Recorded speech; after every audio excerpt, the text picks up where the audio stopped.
Well, Liz, today passengers are dealing with delays as usual, but what they do not have to contend with today are those ground stops that took place yesterday. And those ground stops, the effects of which are really trickling over into today. Now it's really affecting the common folk and stuff, and I'm hearing stuff that some of the staff don't want to show because they're not getting paid, and money talks. I'd also note the FAA has a ground team in conjunction with the NTSB, both of them are doing great work to get to the facts of what happened.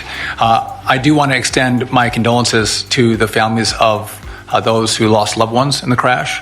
I did have an opportunity to speak with the union head of the UPS pilots, extended my condolences as well.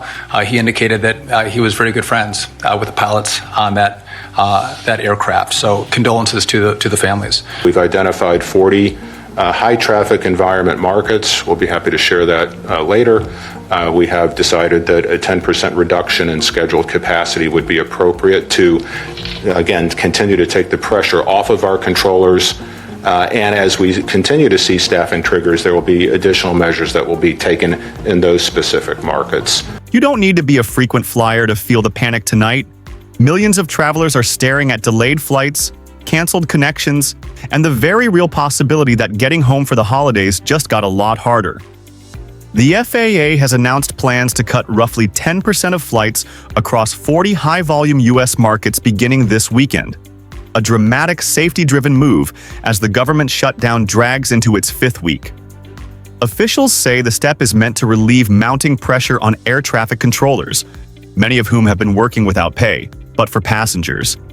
It looks and feels like chaos. This all started with an avoidable political crisis. A historic government shutdown that has left key federal workers, including roughly 13,000 air traffic controllers and tens of thousands of TSA staff working unpaid. As fatigue, absenteeism, and staffing shortfalls grow, the FAA is fighting what it calls an operational safety risk. The solution? Blunt, immediate capacity cuts at the nation's busiest hubs to reduce strain on controllers and airspace managers.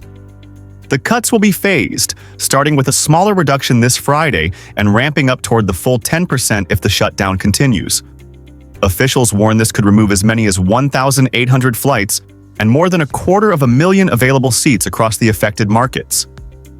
Imagine arriving at the airport with a bag and a plan, only to be told your flight is delayed for hours or outright canceled because controllers aren't showing up for shifts or because the system can't safely handle the scheduled traffic.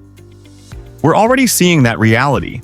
Long takeoff queues at major hubs, passengers pushed into overnight hotels, crews delayed or unable to report, and connections collapsing across the network.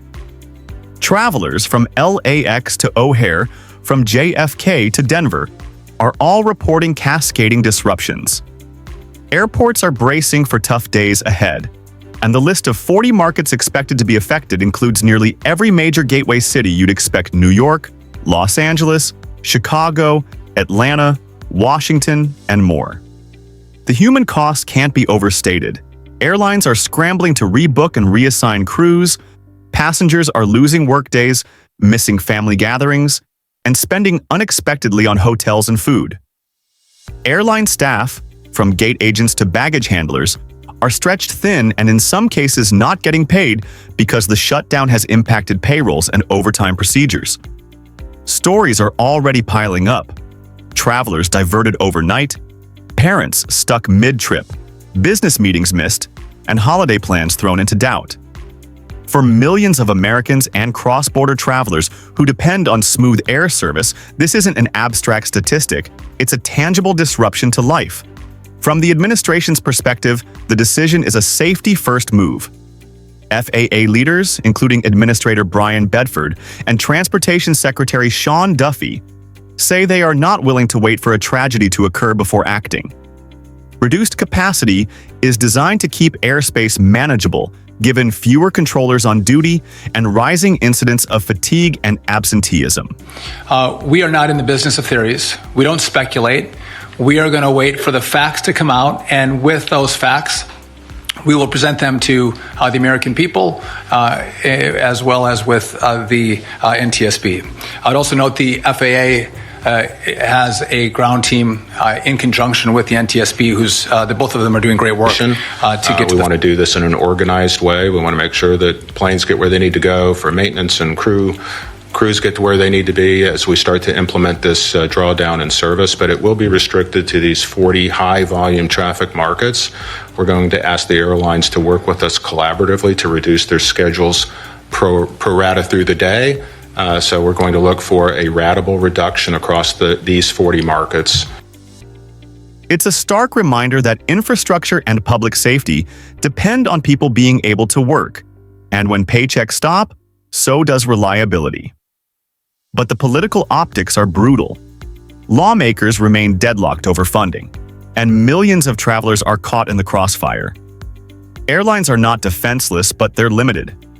Carriers are shifting resources, prioritizing key routes, adjusting schedules, and offering flexible rebooking to passengers.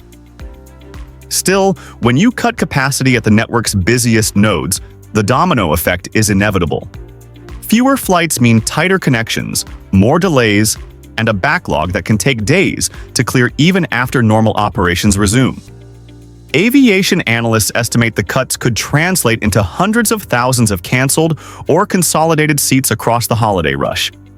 A scenario that would hammer both business and leisure travel and lead to revenue losses for airlines already operating on thin margins. There's also a security and logistics angle that few casual travelers see. Air traffic control is not like flipping a switch. Controllers work complex schedules and manage handoffs between facilities. Staffing shortages in one hub ripple across sectors and regions. The FAA has traditionally tolerated small-day fluctuations, but what officials are describing now is a systemic strain amplified by an extended shutdown. In some centers, what used to be a routine flight can now require extraordinary coordination, temporary reroutes, or hour-long ground holds tactics that keep planes on the ground until controllers can safely manage the flow. That's why the agency insists the measures are preventive, not punitive. Politically, this is a nightmare for Washington. Lawmakers face intense pressure from constituents stranded at airports and from local economies that rely on air travel hotels, restaurants, retailers, and cargo operators. The damage is immediate and visible. Holiday shopping disrupted, business conferences stalled, and cargo supply chains stressed. The question on everyone's lips is simple and unforgiving. Why are national services grinding to a halt because Congress can't complete its basic duties? Expect this story to become a major talking point on news shows, on morning radio, and in district town halls. Politicians will be forced to answer whether they'll prioritize reopening the government to restore essential services. For viewers in Canada and other countries, the impact is not remote. International flights initially were reported as being exempt, but the knock-on effects of fewer U.S. departures and arrivals will still affect cross-border connections, baggage transfers, and onward travel. Canadians flying through U.S. hubs, or depending on connecting flights into U.S. cities, could face delays and cancellations that ripple all the way back north, and airlines that operate integrated North American networks will likely alter schedules to protect the most critical routes. If you have travel planned, now is the time to check directly with your airline and consider backup plans. What should travelers do right now? First, monitor your airline's updates, download their app, sign up for alerts, and check flight status frequently. Second, build extra time into itineraries. Assume that connections may be tighter and that a cushion could save you hours of stress.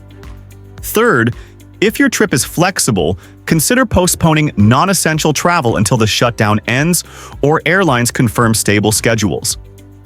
Finally, know your rights. Airlines tend to offer rebooking or refunds in significant disruptions, and many carriers are proactively notifying affected passengers about options. As this story evolves, watch for two crucial developments. 1. The FAA will publish the official list of 40 affected airports, and that list will shape travel patterns and airline responses. 2. The political deadlock in Washington if and when lawmakers pass funding to end the shutdown. will determine how quickly normal flight capacity can resume. Even after a funding deal, it may take days for controllers to recover, for schedules to be restored, and for traveler confidence to return. In the meantime, brace for a rough patch at major airports and expect travel headlines to dominate the news cycle for as long as the shutdown lasts. Price.